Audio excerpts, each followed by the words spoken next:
of autocrats, crooks, and kings who came for our freedom.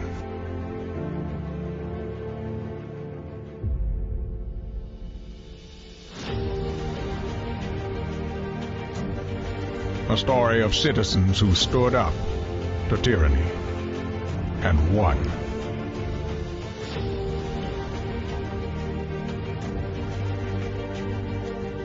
The people prevailed and renewed an old vow to a more perfect union. And that was just the beginning. The story continues. Narrative, where truth lives. And welcome to a Thursday night special edition of Narrative Live. It's good to be with you again. Eric Garland is with us. How are you doing, Eric? I am doing great. And tonight's show is really important to you, particularly because it's in your backyard, but it also has really big national ramifications because like we've been seeing in Georgia, it points to yet another hypocritical GOP senatorial candidate for the U.S. Senate who really does seem to be, on the one hand, attempting to be a family values guy on the campaign trail, and then on the other hand, allowing the abuse of children at the Agape schools, but also at other schools in Missouri for a long time, and just allowing that to continue under his watch. So we're going to talk about Eric Schmitt and his brewing scandal about the Agape schools that is coming up. But we also have some breaking news this evening. There's a first plea deal, it looks like to me, in the seditious conspiracy case, or at least the Proud Boys, not in the case itself, but in the Proud Boys, a seditious conspiracy guilty plea. Tell us a little bit more about that if you have the information. So, of course, we are in the middle of the Oath Keepers conspiracy, seditious conspiracy trial. So you've got Stuart Rhodes and a bunch of his various domestic terrorists who are on trial as we speak. They're the main thrust, the government saying violently attempting to overthrow the U.S. government is illegal, and the Oath Keepers saying we were just there to protect people. Good luck to both of them, I guess. But in the midst of that, there is a guilty plea from one of the Proud Boys. Now, these are both domestic terror organizations and recognized as such in different places. Proud Boys is recognized in at least Canada, I think possibly Australia or New Zealand, as domestic terror organizations, and one of their members pleaded guilty to seditious conspiracy. And that's the big one, because that means you had as your intent the violent overthrow of democracy, which is pretty bad. Pretty bad. And if you've got one of them admitting that, presumably for a reduced sentence, is that what's going on? Is there some sort of reduced sentence he's been offered, or we don't know that yet? That's generally the what the government offers in exchange for you not making them go all the way through trial. Right. Is you get a reduction in sentence. If you cooperate in other prosecutions, you get even less of a sentence. Depends. But what really matters here judicially is you have a judge signing an agreement between the federal government, the Department of Justice, prosecutors, and the individual that you are agreeing that certain facts are true. These things cease being allegations and they become facts that have been recognized by a trier of fact. So we don't have to say alleged seditious conspiracy. We can just say seditious conspiracy because the government said we've collected this evidence. These are the facts. These guys tried to overthrow. This was a coup d'etat. Yeah. And the first guy across the line, a Proud Boy, says, yes, it was a coup d'etat. And we attempted it, and I am guilty. Big deal. Well, big it's something we've been saying here since January 7th, I think. So it certainly does not surprise us that that's happened, but it's certainly good that there is some movement there on the DOJ investigation there. And, one would presume there's more coming from the Proud Boys and also the Oath Keepers in that regard. Let's also turn to the other big story today, which is the story of Herschel Walker. He is the father of a baby that he says, it's turned out that many babies, as it turns out, but it turns out that the mother of the child who he paid for the abortion for, has come out and said, not only am I the mother of the aborted child, I'm also the mother of his other child. And therefore, he's pretty sure, he surely admitted to being the father of that child. And therefore, they continue to have a relationship after that first abortion, had a second child.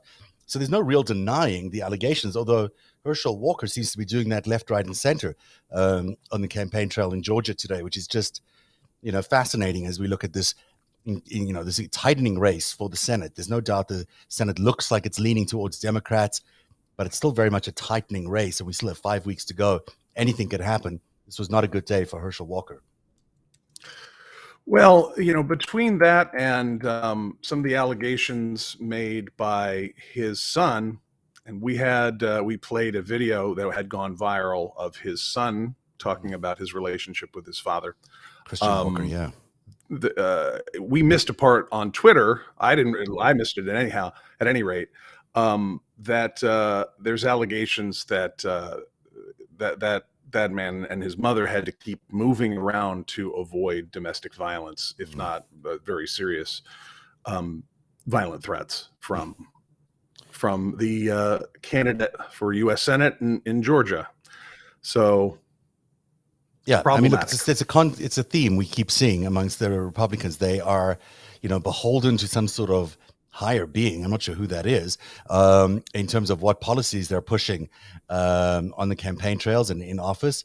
And yet, in reality, in their private lives, they're not even beholden to those same principles, the same family values.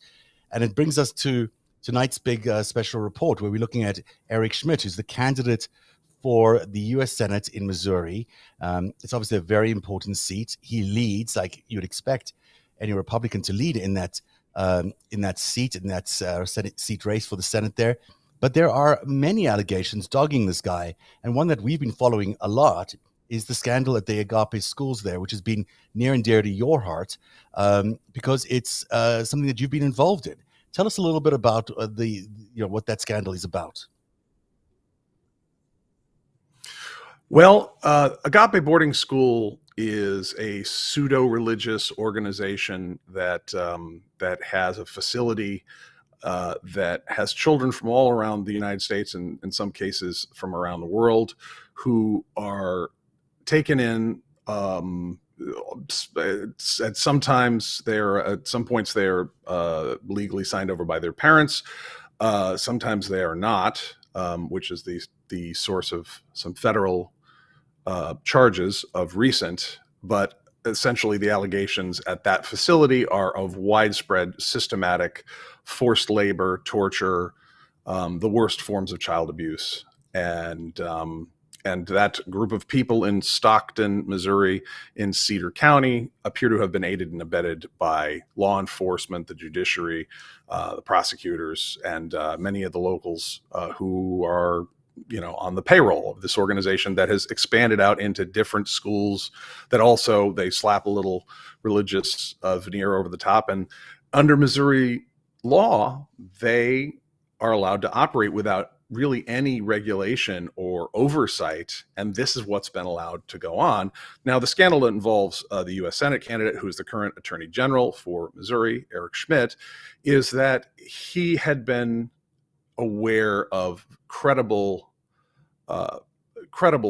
warnings about not just abuse of children, but also labor trafficking across state lines, and not just abuse of children, but also abuse of adults, the spouses of some of the employees of the Agape school, who once they arrived and they move in on campus, they're given housing, and then they get told, if you don't want to be homeless starting right now, your spouse needs to start volunteering for work. And under Missouri law, if you're a volunteer, you don't qualify for a lot of labor protections either. So there are a lot of we're discovering the abuses, and we're discovering the legal loopholes that have allowed them to continue without anybody bringing it to the public's attention.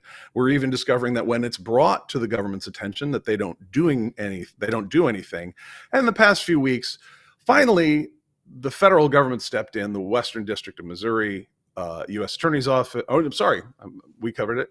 Sorry, it was the Eastern District of California. Agape is in the Western District of Missouri. The prosecutors in the Eastern District of California charged a California woman and the former dean of students from Agape for having the Cedar County sheriffs, that's who we believe that they were, two agents from Missouri, drove out, handcuffed a child who was under the protection of a court. There was no legal transfer of custody, not even in a legal contract, because one of the excuses they use is, parents have signed a contract, and that is legally fallacious. That would be an unconscionable contract. You cannot sign a contract that allows anyone to be subject to crimes. Well, let me bring in the other guests that we have tonight, because they're equally as important to the story. Robert Buckland is a survivor of the Agape schools. Hi, Robert. How are you? Good. How are you? Good. Thanks for being here tonight. And Sarah Onsica is a state representative in Missouri for District 91. She's a Democrat over there, and certainly has been at the forefront of pushing a lot of the attention, or at least bringing some attention to the Agape schools scandal. Sarah, welcome to the show. I'll start with you because you're new to us. Tell me a little bit about how, we were framing this a lot tonight around the Senate candidate himself, Eric Schmitt. What is it that he is alleged to have done or not done in the Agape school scandal? So the news about Agape really broke in 2020 with the Kansas City Star articles about them and about another boarding school, Circle of Hope, that Schmitt actually did close down. He accused the owners of Circle of Hope of about 100 felonies. Oh, wow. And they are set for trial out on bond, but they're set for trial at the end of 2023. But Agape, he waited. We had a hearing in February of 2021 in the Missouri House about the residential boarding schools. And so he was aware of it. He's been aware of it for a long time. He got involved in the case. He worked, I guess the local prosecutor asked that Eric Schmitt be involved in the case. And Schmitt was involved for a little while, but then I guess there was some conflict about how much he could be involved and what charges would be brought. So Schmitt dropped out of that case. The prosecutor brought 5 low-level felonies when it was recommended that he charge, I think, 30 people or a large number of people. And then after that, then those cases went forward, but nothing happened with Agape until they filed a suit to close them in September of this year. Yeah, it seems that, and we'll get into the details of this, that Schmitt, didn't get what he wanted, and then so he asked the governor basically to allow him to be recused from the case, and allowing this abuse to continue for an extended period of time. Quite a dramatic thing for an AG to sort of wash his hands from a case and just let the abuse continue under his watch, just because he wasn't getting along with the prosecutor, which, by the way, is a prosecutor he apparently could have fired if he chose to. So it was a choice that he apparently made, and we'll get into some of that a little bit later on. Robert, I know you've spoken about this a lot on the show, but just for everyone's understanding of what Agape is all about, I wonder if you can take us, it's a difficult subject to talk about, I know, but just take us back to what happened at that school and the main allegations against the people who ran that school, which is been around for a long time. Yeah, so Agape has been able to exploit every loophole at the state level for nearly 4 decades now. They've been able to cultivate relationships with all local officials, so they've been able to turn the other way. Just so people know, this is a place that's in. Sorry, you can't see me right now. I'll put myself back on camera in a second, but is in a place called Cedar County, which is in a town called Stockton, which is about 1,800 people. It's tell us a little bit more about it. Yeah, Cedar County predominantly, about 81% of them voted for Trump. So, it's mostly all MAGA country there. Mhm. So, Schmidt doesn't want to be seen interfering with um, a church, I believe.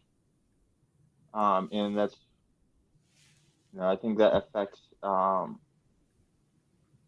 view voters have on him, at least Republicans. So, Now, um, when you went there, you discovered a school that had a large amount of abuse of various kinds, but mostly physical violence abuse on a regular basis. Now, it's a when you look at the compound here, it looks like it's pretty isolated and pretty insular in that it's the way it's designed. Tell us a little bit about what a day at school was like there at this boarding school, which was a Christian reform school officially, right? That's the basic idea of it. It's a Christian reform school.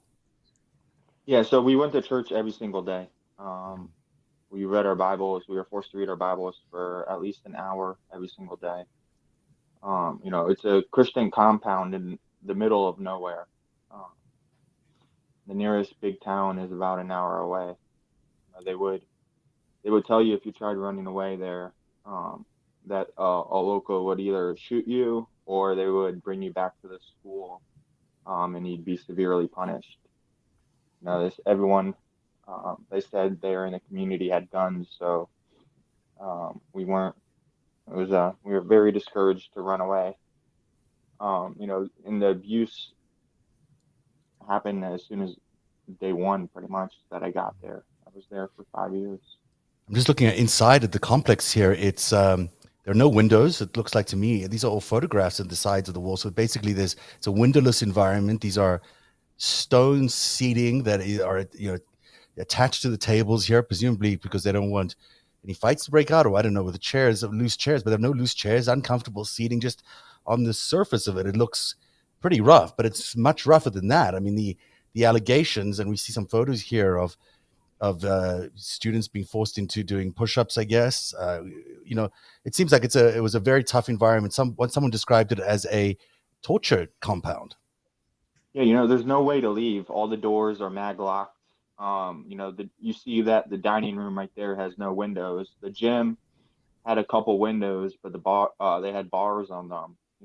Remember, this is a boarding school. It's not a prison or it's not a jail, and yet the gym and the facility is a absolutely locked down facility. Some of Um, the cases that people had filed over the years against the school include saying that the boys were routinely beaten, that they were choked with an electrical cord, yeah, handcuffed I for was two choked with an weeks. electrical cord. Yeah. Starved during punishment, not given any meals, chased into a bathrobe and a volleyball court, kicked and dragged, and also sexual abuse. I mean, this is widespread abuse of many people over a long period of time. Yeah, and imagine I was 13 when I was there. When I was 13, 14, I was watching kids trying to hang themselves. I tried drinking bottles of chemicals. Tried cutting my arms. Just to escape the abuse all the time. And I wouldn't get help after trying to commit suicide. Um, it was a matter of fact, I would just get in trouble. It wasn't. Wouldn't ever get any professional resources. It sounds horrific. And Sarah, you've discovered that really there's no protection for the children over there, or there was no protection at all. But now even a little bit of protection, but really No. nothing to safeguard these children. Yeah, so until about a year ago, there was no requirement that these schools inform the state that they existed. So the state didn't know anything about them. The state couldn't insist on going in if there were allegations of child abuse or neglect. Um, and a bill was passed last year to require them to let the state know of their existence. It does say that they have to take care of the children at those schools, but there's no enforcement of that. Anything that they can do has to go through a court, so they have to file for an injunction to So do. it's not like a typical school where they could just go in at any time and say, hey, there's some issues here. This is something that have to go to the courts first in order to. They have to go to the courts first to get access to the children. And that's a problem because it seems that the courts in the county or maybe elsewhere where there are other schools are protecting the local school and the local officials there. Eric, Does appear that sorry, way, yeah, yeah. I know you've found some that too, Eric. Oh, well, Robert, I think I saw you tweeting about I know that's the prosecutor, not the judge. I'm not sure of the judiciary's relationship. I know there's been revelations that the prosecutor there, who might bring criminal charges, has been to church services at Agape. I think I saw something about sponsoring a child to go there. Does that ring a bell? Yeah, so Good. he paid for Agape's help yearbook in the county newspaper there. He helped That's right. sponsor that. He also attended multiple church services at Agape. Agape Boarding School's doctor, who was convicted of child sex crimes, was also the prosecutor's doctor. And so you've got a town of 1,800 people, and everyone probably knows everybody else. And you mentioned as well in a previous interview that the sheriff's deputies in the town were involved in bringing these kids in and out of the school in their off hours. Yeah, so if you actually look at Julio Sandoval, the man, former dean of Agape Boarding School, indicted by the feds there recently for violating the protection order. The people who had helped him transport that young student to Agape were two off-duty Cedar County Sheriff's deputies. So the people actually committing some of these crimes in bringing these kids in were actually the sheriff's deputies. So, obviously no incentive there to investigate themselves. Exactly. So, Sarah, this sounds like a horrific situation for any town. I mean, to have the systematic abuse going on, and then on top of that, to have the involvement of all layers of city officials, from sheriff, county sheriff, to the prosecutor, to the deputies. It's a real trap for these children who cannot get out in any way. So even if they got out of the school physically, they'd have nowhere to go to. Yeah, it's a very remote area. I was down there recently. Um, the entrance is off a dirt road, very, very, very rural. A lot of farms. There's a lake in the area that drives a lot of their economic growth just from tourism. But it's a very rural area. Mm-hmm. If those kids can get away, there's not a whole lot of places for them to go, and they don't know who they can trust in the community. And the school's been open for a long time, right? It's not. Yes. It's just, hundreds of people have gone through there. Thousands of people. Do you know how many students have gone through? Over 6,000. Over 6,000 kids. And do we know how many of the kids had experienced this abuse, or do we know how many cases have been filed or anything like that? Is there any knowledge of the extent of the abuse, or is it everybody basically? Pretty much everyone that's come out there has, given out a bad public account of what happened to them or what they saw there. There's hundreds of students' public testimony out there of what. And these two are the founders of the school here. This couple, is that right?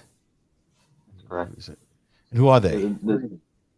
Kathy and Jim Clemenson. Mr. Clemenson had died as soon as the school began under investigation. He passed away suddenly. But now she's the owner of the school.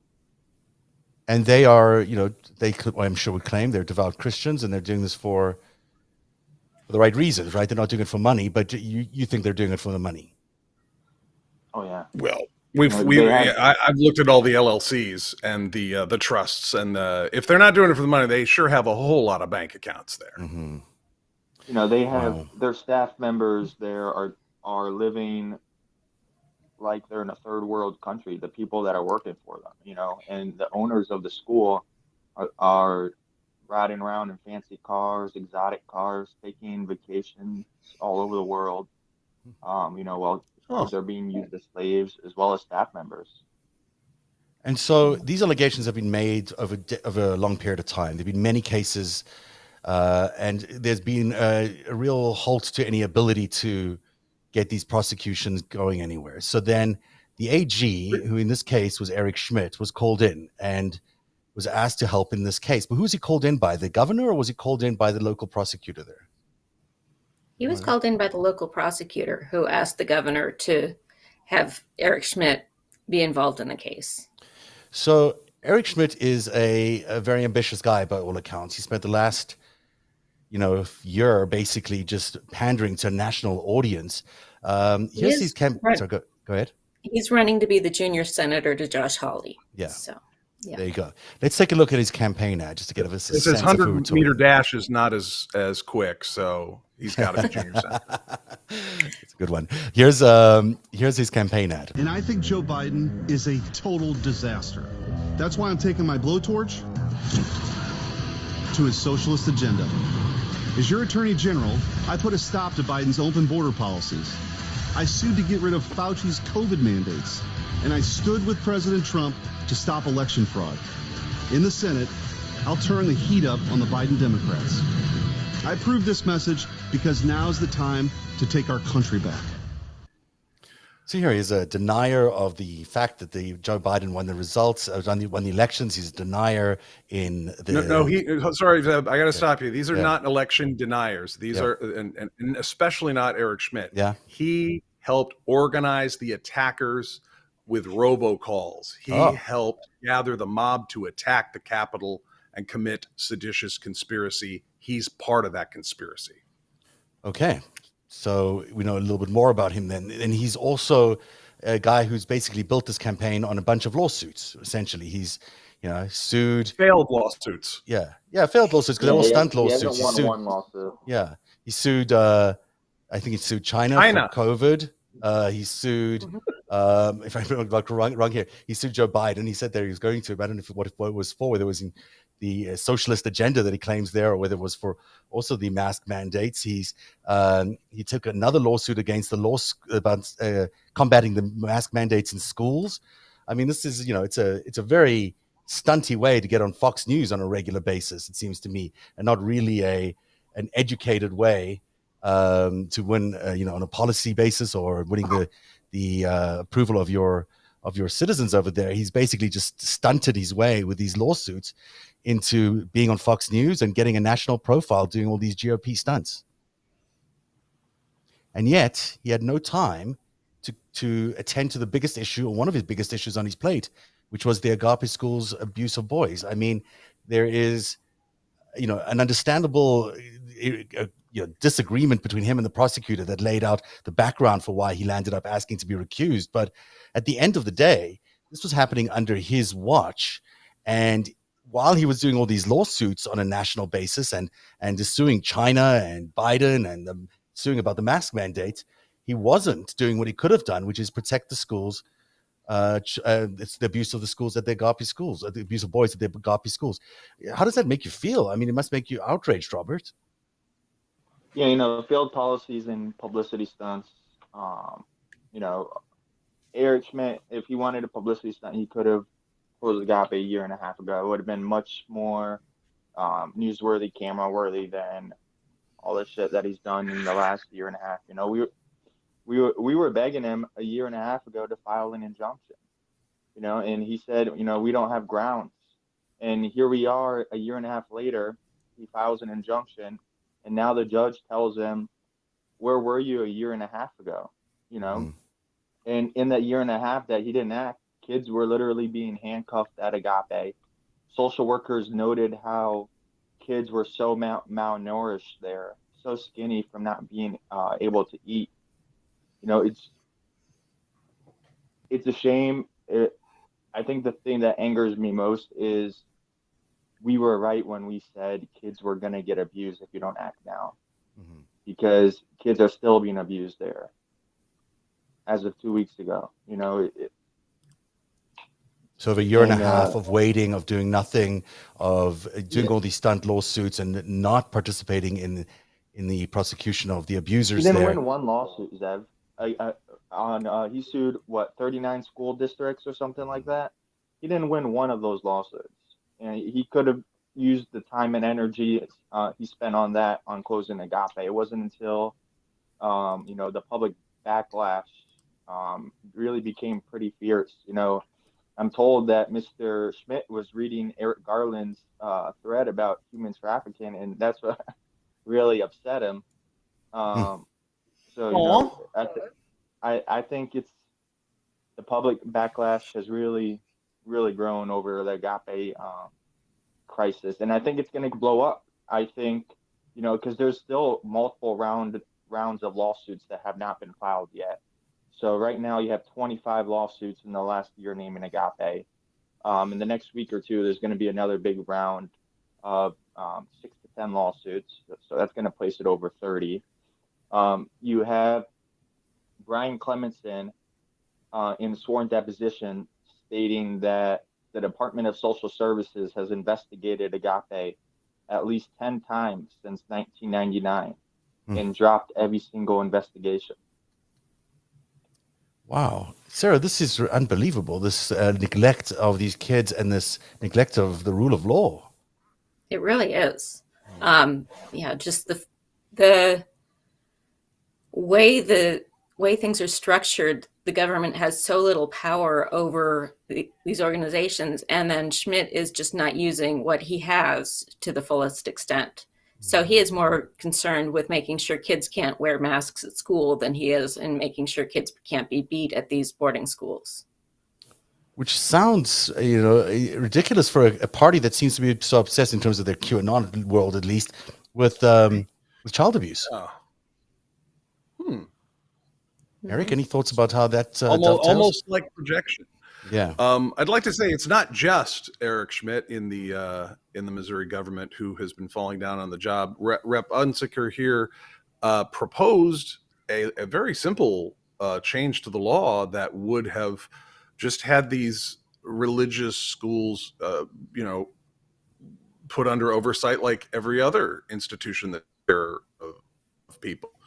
And I believe they didn't have time for it. They had to pass a tax cut that got people like $140 in their paycheck if they weren't a zillionaire. How'd that go? Is that right, Sarah? You couldn't even get this to the floor. Yeah. My bill didn't go to the floor. It didn't get assigned to committee.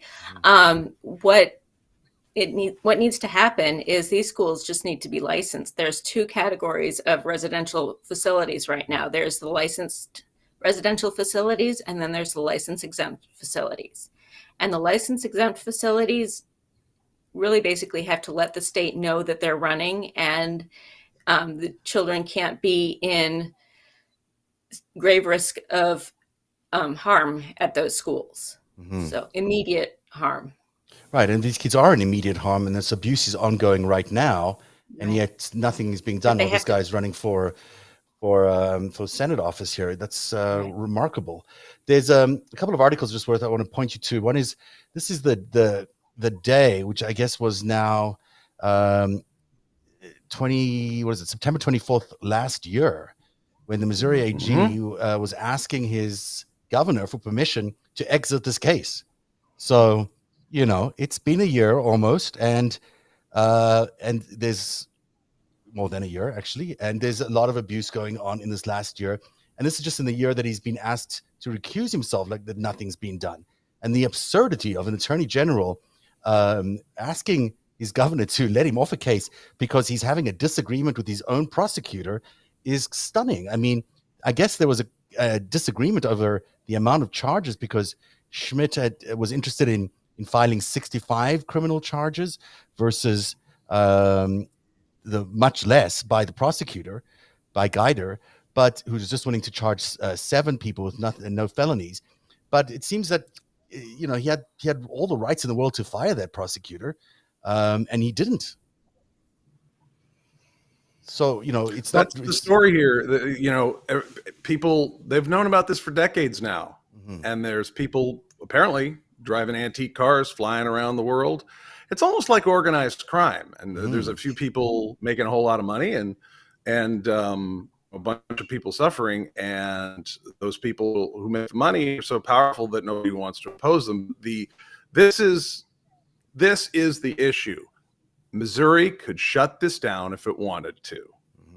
There's nothing about He could shut it down. It seems he could fire the prosecutor, bring in his own prosecutor, and say he could do any number of things. He could charge labor violations. He could charge parking tickets or whatever, forestry violations. He could do something other than direct his rage at Dr. Seuss books or whatever he's doing. He'd rather let children be tortured on his watch. And the question is, who's financing that? What is it, who is paying for this influence? Who is paying for this agenda for him? Is there an answer to that question? I mean, do you guys know who is behind Mr. Schmitt over here to not enforce the law? You do what you want to say. We're going to get there in a bit, actually. We're going to get down there later on in the show, so I don't want you to reveal your big reveal here. But I do want to read something from the Riverfront. This is the Riverfront Times. Yeah, this is their editorial from 2 days ago, and it says this: Schmitt wanted 65 criminal counts against 22 Agape co-defendants, including some high-level felony child abuse charges, carrying 15-year prison sentences. The news leader reported. But Geiter, who's the prosecutor, only wanted to charge 7 defendants, none with more than a Class E felonies, carrying no more than 4 years in prison. Just to recap, the Attorney General of the state of Missouri discovers a glaring failure and unwillingness by a county prosecutor to pursue real justice against nearly 24 perpetrators of child abuse on a case in which the Attorney General had been called to help. And what does Schmitt do? In the face of this outrage, he begs the governor publicly to let him out of the case. Shame on all of us for not paying enough attention to the malpractice of this coward. Schmitt had far better options, according to a local attorney, Elad Gross, an expert on these matters.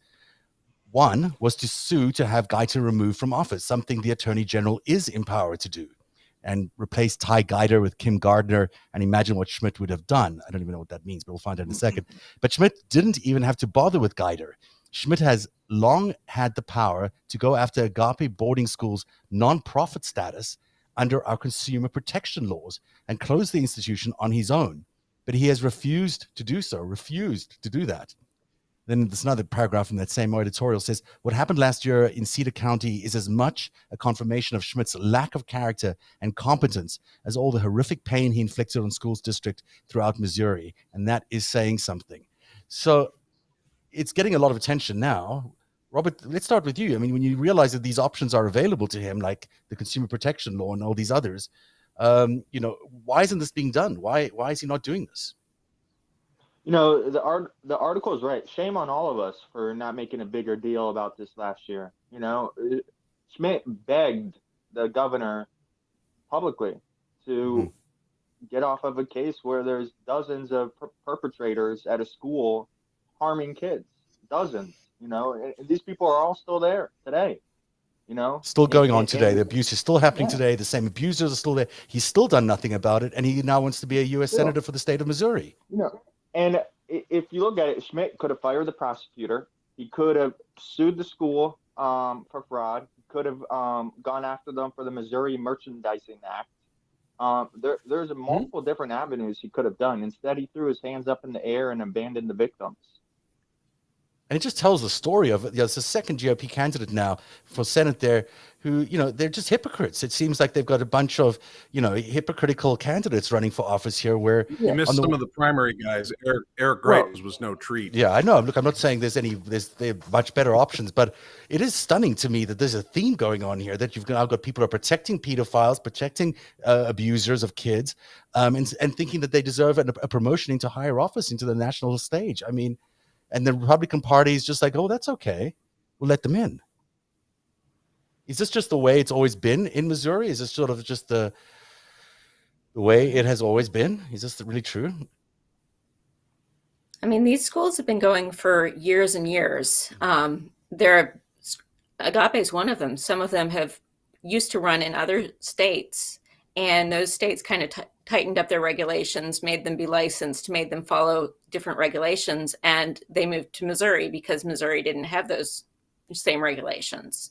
So this has been going on for a long time. I mean, 20 years ago, kids were basically wading in cow manure, and the the state tried to shut the school down, and it ended up in years of lawsuits, and that school is still open and running and suing the state of Missouri over the law that passed last year. Now, why did he close down the one And school? also You said that still engaged.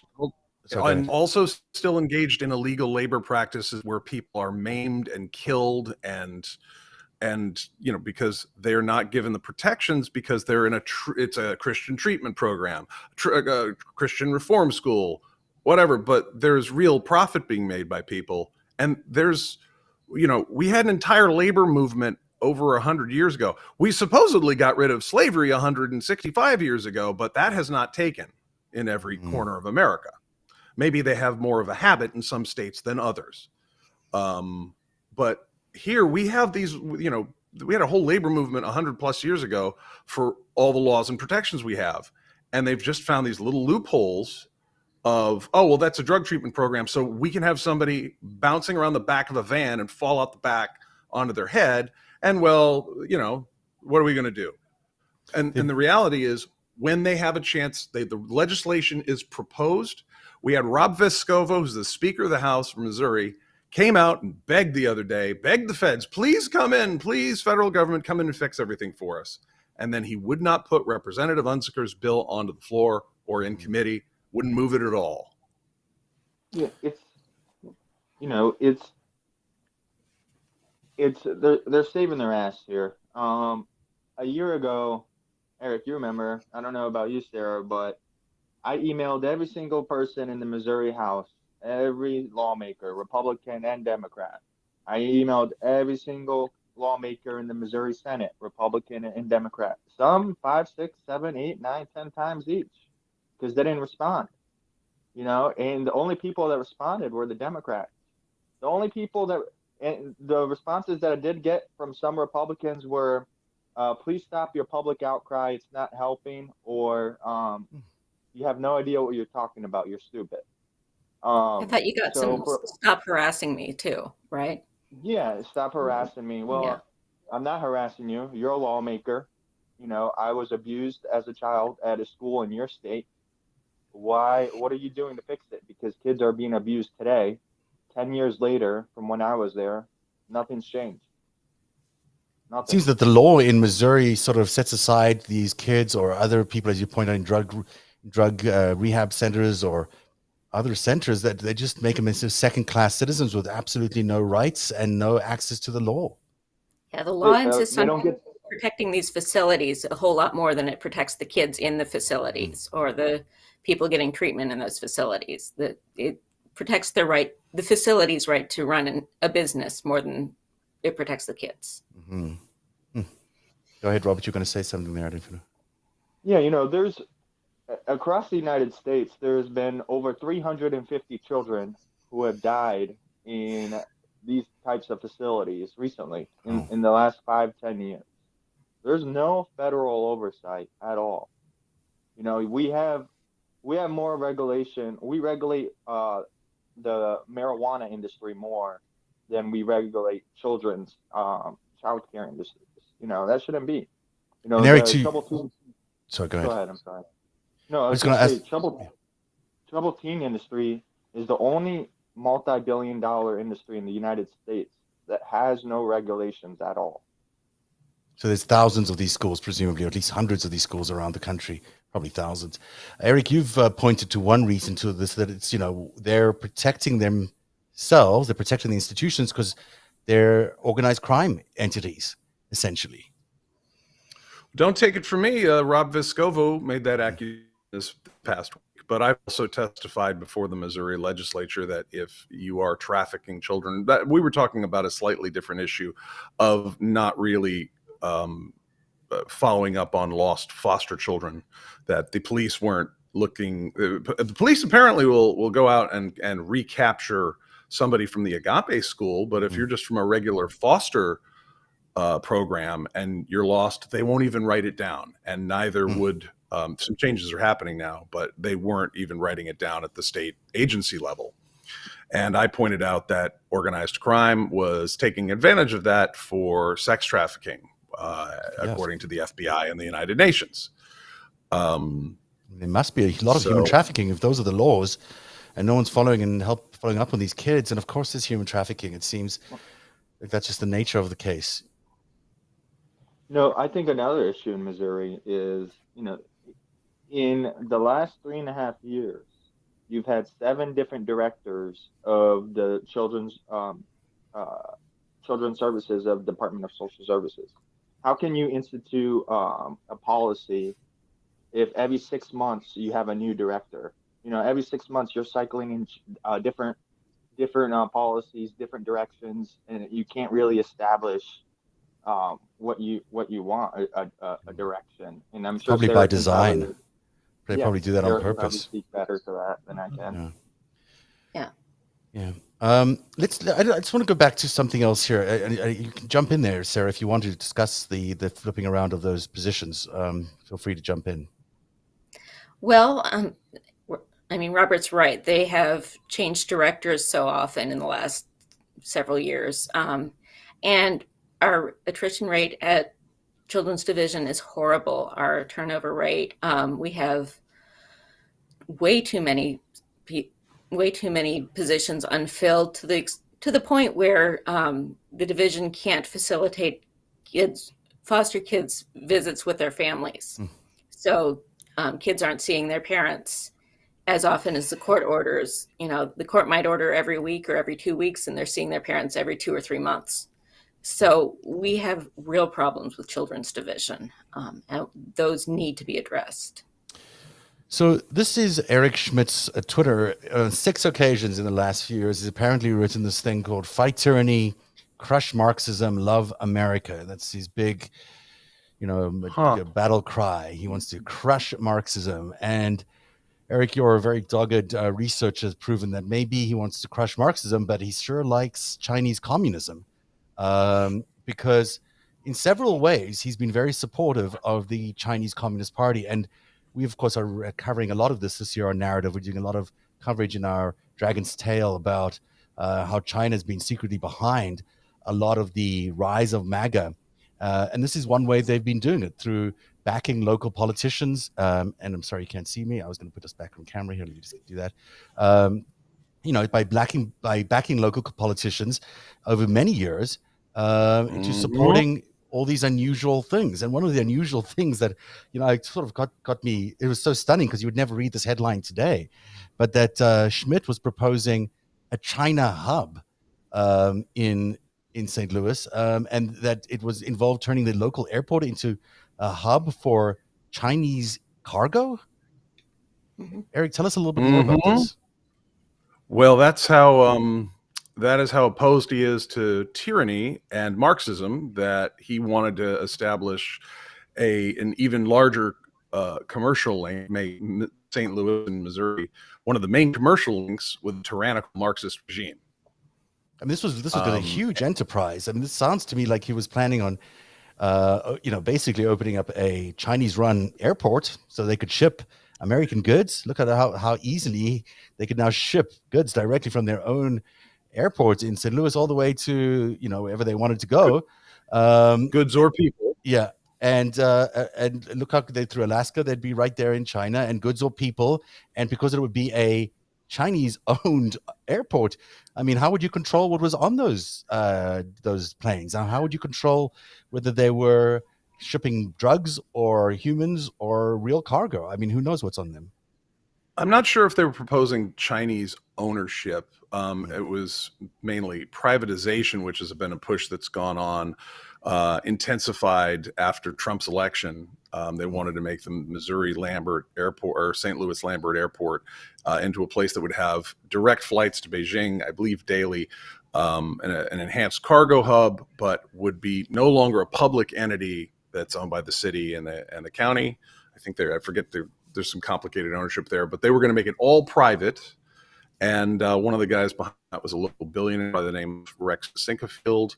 And there was a huge push for it for a while. Some of the local politicians who were part of that push for the local airport have now been charged and are pleading guilty to being bribed by now convicted drug dealers from the Middle East.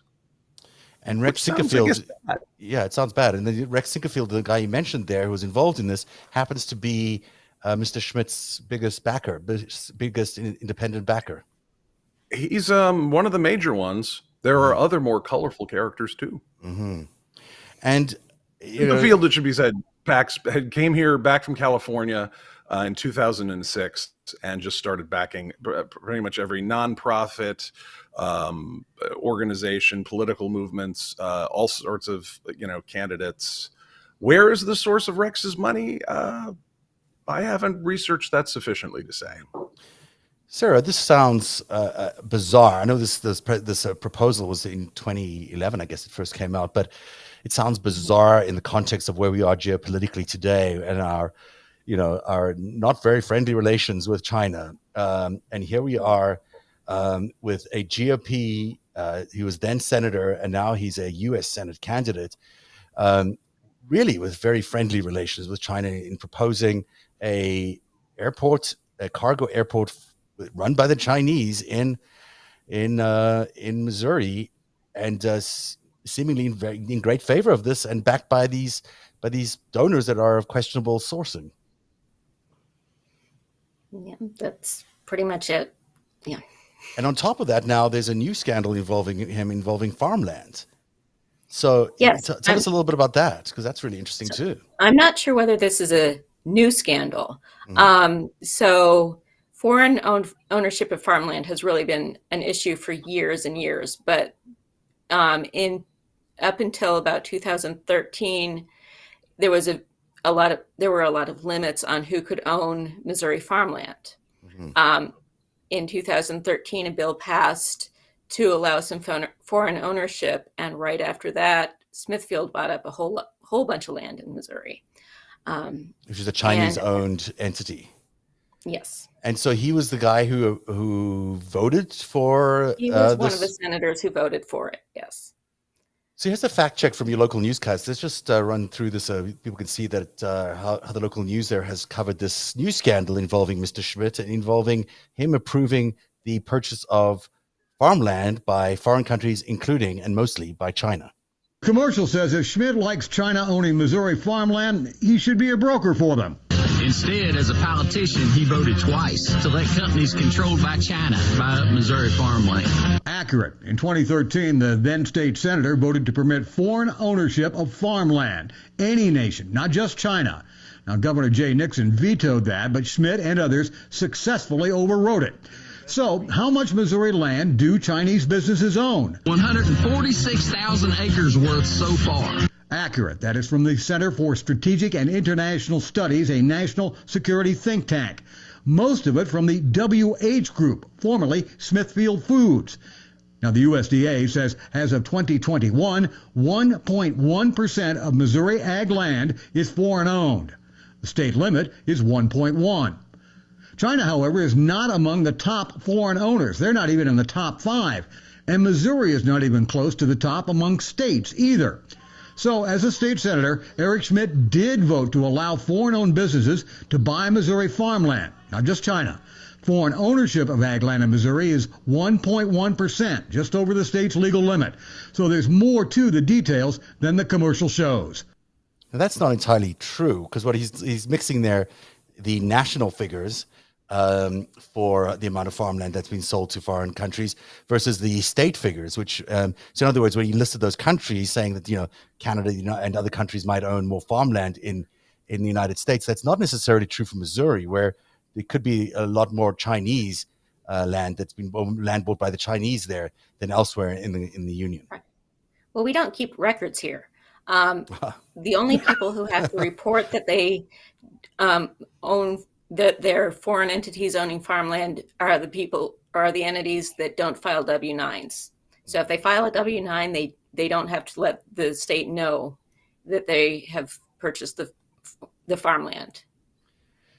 And so we don't really know. We don't have a clue. Right. It could be Yeah, much as more long than as they can get a 1.1%. taxpayer It could ID. be any number of things. And clearly he's in favor of it. He voted for it twice. And, considering China has a real issue feeding its people, they're running out of food and arable land to feed their people. The idea that they're buying up U.S. farmland and, the top pork producer in the United States, and then also wanting to open up a cargo airport right next to their farmland where they could ship that food home. I mean, it looks like this is he's in favor of a lot of Chinese, I would even call them Marxist enterprises. Can I remind? Well, it's not remind. A lot of people don't know this. In the 90s, there was a speech or publication given by some People's Liberation Army of China generals, military leaders, who were exploring a plan to like release bioweapons in Canada and the United States with the end goal of taking over our farmland to feed their people. They have lots of aggressive long-term plans like this. Yeah. So we have a pathogen that comes from Wuhan, China, which is also where they make the precursor chemicals for fentanyl, by the way. It comes from Wuhan. It infects everybody here. And Eric Schmitt doesn't want people to wear masks so they can transmit this pathogen. And then he makes it so that you can sell China farmland. Wow. Eric Schmitt is the best friend of these PLA generals from the 1990s who wanted us all dead so they could take our farmland. So it all kind of fits together in sort of an evil plan here. Yeah, it does. I mean, optically, it's exactly what it looks like. It looks like he's supporting China in all these policies and these plans. And that is, of course, the number one thing he's claiming to oppose. The biggest fear amongst MAGA Republicans is that the takeover of their country by people like the Chinese communists, that basically the liberals are going to turn their country into a Marxist state. And in fact, here he is, the Senate candidate for Missouri for the Republican Party is in fact in lockstep, at least, with the policies of China locally there in Missouri. Yeah, it's weird, isn't it? It's frightening because I don't think it's just Missouri. I think it's in other parts of America, and I think you're seeing a lot of, if you really dig beneath the surface of a lot of these candidates that are MAGA candidates, there's a lot of unusual money activity. There's a lot of unusual policy ideas. There's a lot of unusual policies that have been passed into law that are that just don't make sense unless you tie in the China factor. And who knows how many local politicians are on the Chinese payroll. I mean, it's certainly the way they do business in China. It wouldn't be unusual for them to try to do it here. And that to me is the most worrying. And of course, the big reveal tonight, as we're running out of time here, Eric, is that he's also being funded by a man known to be a agent of China. And this is a stunning discovery you've made, because Steve Wynn, tell us a little bit about how Steve Wynn ties into the wonderful world of Eric Schmitt. So Steve Wynn is one of Eric Schmitt's financial backers, one of the earliest backers for his national campaign for the United States Senate. And he's a guy that owns casinos in Macau, which is controlled by Beijing. Mm-hmm. And here's the through line between Missouri organized crime right all the way, not only to Beijing, but also to North Korea. This is fun. It's story time, kids. Let's go. So the guys over on the right, you'd have to be a real aficionado, a real history buff for organized crime. Under the word Chicago there, or the picture above Chicago, that is one Jimmy Hoffa of the Teamsters Union out of Chicago. Heard of him. And to his left is Morris Schenker, who was the personal attorney to Jimmy Hoffa, who was based in St. Louis. And Schenker took the Teamsters pension fund and bought the Dunes Hotel in Las Vegas, Nevada, which was bought by a gentleman out of Boston by the name of Steve Wynn in around, I think, 1981. And so Wynn, as we know, has been funding Mr. Schmitt of late. But where was the real action at? It didn't just stop in Las Vegas. A couple major donors to the GOP both were casino owners in Macau. Which is a special zone where foreigners are allowed to own casinos. So there's Sheldon Adelson, who was one of the 2016 finance chairs for the GOP, also a huge figure in Israeli politics as well. And, a $40 million donation he gave in 2016 to fund the GOP and to fund Donald Trump's election in 2016. $40 million. That's right. So he had the Sands Casino in Macau, and Wynn had the Win Macau. In Macau, former Portuguese colony, just outside. It's right a short hop from Hong Kong. Yep. Whereas Hong Kong was British, Macau was Portuguese, and it went back over to independence in 1997. But really, it's even closer to Beijing than Hong Kong has been. There's a lot of organized and criminal activity that goes on there. Sorry, I don't mean to interrupt you, but it's a mecca for organized criminal activity. Tons. Yeah. It is the portal for the North Korean regime. That's where they can get goods and money in and out of, so they can launder cash. Now, actually, go back to the slide there. I just want to throw one last bit of spice, and I know we're under time pressure, but it's interesting to see the North Korean connection, because I found another one in the Foreign Agents Registration database to former Congressman Lacey Clay from St. Louis, who had to register as a FARA foreign agent for an organization that would give South Korean companies access to North Korean slave labor. So, wow, that's wacky. Sorry, say that again. Bringing labor from North Korea to the United States to be used in farming. After he left the Congress, Lacey Clay went over to Pillsbury Winthrop, which is a lobbying firm in Washington, D.C., and he was doing, I think it's called the Kaesong Industrial Area, which is in North Korean territory, and it South Korean companies access to North Korean slave labor at tiny wages, and is very profitable. And that's being represented by an agent out of St. Louis to influence the U.S. government's policies towards that North Korean, South Korean project. Now, Mr. Wynn is under investigation, and in fact, he's indicted because he has failed to fill in the FARA form, or whatever it is that you have to do as a registered agent of China, because he's involved. That's right. He was involved with a really unusual thing involving our friend Guo Wengui, who's been a regular feature on Narrative this year. How is he involved with Guo Wengui?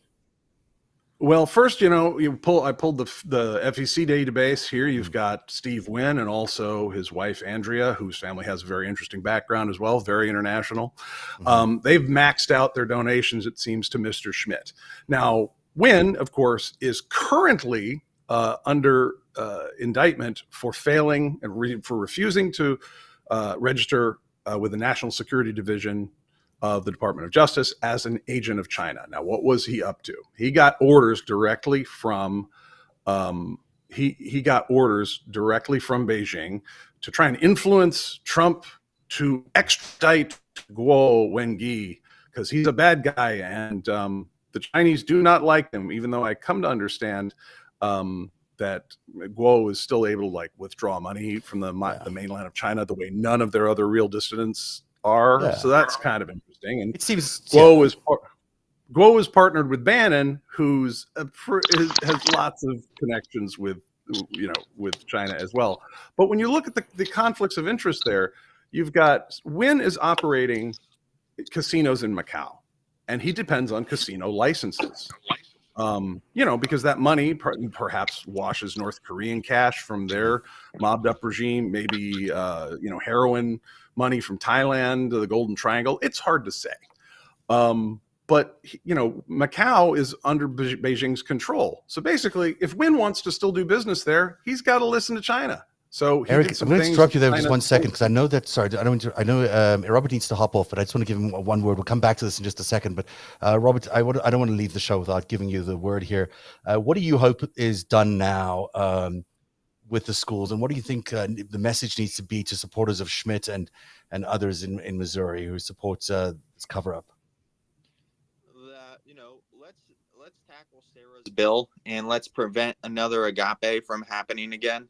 Everyone's outraged, or everyone appears outraged about Agape right now. Well, let's prevent this from happening again. And what I hope, obviously, is, I'm not hopeful in more criminal charges. I am hopeful in the school closing very soon. I think they're toast, any way you look at it. So I hope they close. That's all. And in terms of Eric Schmidt's campaign, are you encouraging people to not vote for him on account of the fact that he neglected the kids for such a long time? Oh yeah, of course. I've been begging Eric Schmitt for the last year and a half. I've got probably hundreds, if not thousands, of emails to his office asking for help. And he finally decided to help after a year and a half. Well, hopefully he's paying attention to the show tonight, and hopefully voters in Missouri and also voters everywhere who are considering voting for the GOP or for senators in the GOP are taking a good look at the candidates and really who their supporters are and what they've done in their political history in their local regions.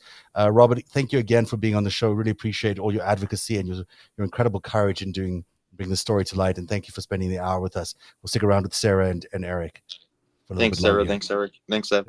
Cheers. Have a good night. Boy, he is so brave to be doing that. That can't be easy. It just can't be easy to tackle institutions like that. Eric, Sarah, can you stay with us for a little bit longer here? Just be a couple of minutes. Sure. Eric, I cut you off, and I didn't mean to, but let's get back to that slide because I am curious to know where it lands up.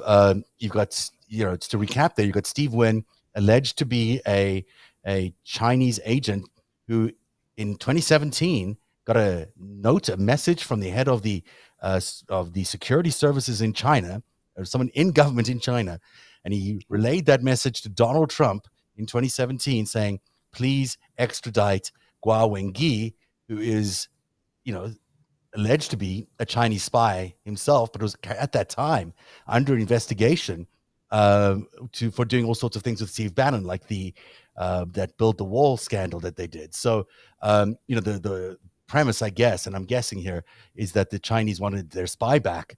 So they were asking Steve Wynn to ask Donald Trump to extradite, Guo so he could return to China. All of this seems a sidebar issue, but in fact, it isn't, because Steve Wynn is a funder of Eric Schmitt. Yeah, I mean, the Schmitt campaign has taken money from a man who is whose livelihood depends on illicit money in China and possibly in North Korea, and he's under the orders of a foreign government. And Eric Schmitt says he doesn't like tyranny and doesn't like Marxism, but he has no compunction taking their money. So you've got three things here. You've got the airport, you've got the farmland, you've got Steve Wynn. I mean, there's a lot of arrows pointing to Mr. Schmitt having ties to China, at least, maybe not direct ties, but he sure does look like he has some ties to China, or he wouldn't have all this, this fact pattern around him, which seems to indicate a Chinese background, at least, or Chinese support. Well, I got to tell you that time he tried to help organize a mob to help kill Congress and overthrow the democracy, I really started to doubt his patriotism a little bit. Right. Sarah, I've got the wrong title under you, and I apologize for that. But why don't you, while I fix that, why don't you tell us what you think of those Chinese allegations? That's quite something. It is something. It's, I can't connect the dots directly, but it really does appear that there's some ties there that he shouldn't have, and that, voters really need to pay attention to when they're deciding how to vote in November, because that election is coming up. And, there's nothing more serious right now than the threat of democracy posed by China and Russia, who seem to be actively targeting democracy around the world, and certainly targeting democracy in the United States. And, just because your politician isn't on the front pages of every newspaper in the country, it doesn't mean that on a local level, they're not involved in exactly the kind of activity we're seeing here potentially, which is, subverting the law, trying to find ways of increasing their position in terms of the market share, in terms of farmland, in terms of supporting Chinese interests in your market. And you're sure some people are getting rich off that, and good for them. But on the other hand, it's probably running at the cost of so many others who deserve the attention of these local politicians, and they're not getting them. We're well out of time. Sarah, would you like a final word? Is there anything else you'd like to say before we leave tonight? I just want to say thank you for having me. It's, Agape it really deserves a lot of attention, but it's not the only school. We've touched on this. I mean, there's quite a few license exempt schools in Missouri, and they say they take troubled boys, but they take kids with ADHD and oppositional defiant disorder. They take, kids who are not far off from typical. Mm-hmm. And that's really problematic because they take these kids and there's no oversight on how they're treated when they're in these schools. And I heard from a parent recently who was about to go get her son. She hadn't heard what was going on with Agape, and he was there, and she's from Louisiana, and she was scared. I haven't heard what happened in the last few days, but I know she was worried last weekend about what was happening with her son. She trusted this school and found out the worst things about him. And it's important to note that a lot of the kids there do come from out of state. I mean, they're not necessarily kids from Missouri. So this is a national story. Representative Sarah Unzicker, Democrat from District 91 in Missouri. Thanks for being here tonight. Really appreciate your time.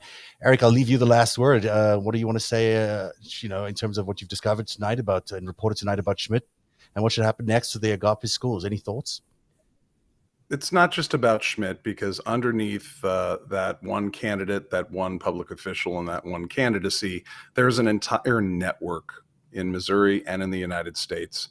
We are a civilized nation. We are a nation based on the rule of law, and there is no reason that we cannot have a safe, just country where people are protected, and when crimes are committed, they are prosecuted. That is what we deserve, and the leaders that we elect, they need to provide that. We have a genius system that would allow us to provide that justice and provide that protection for the citizens of these United States.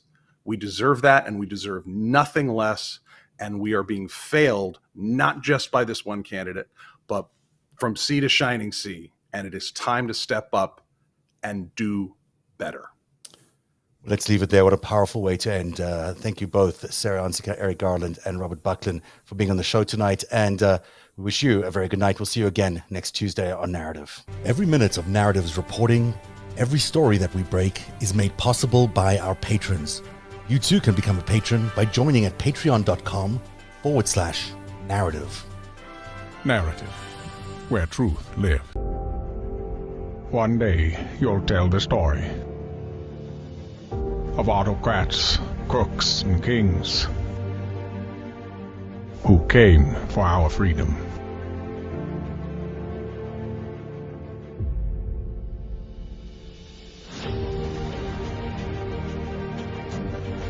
A story of citizens who stood up to tyranny and won.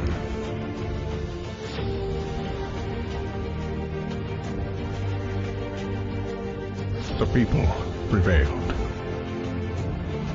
and renewed an old vow to a more perfect union. And that was just the beginning. The story continues. Narrative, where truth lives.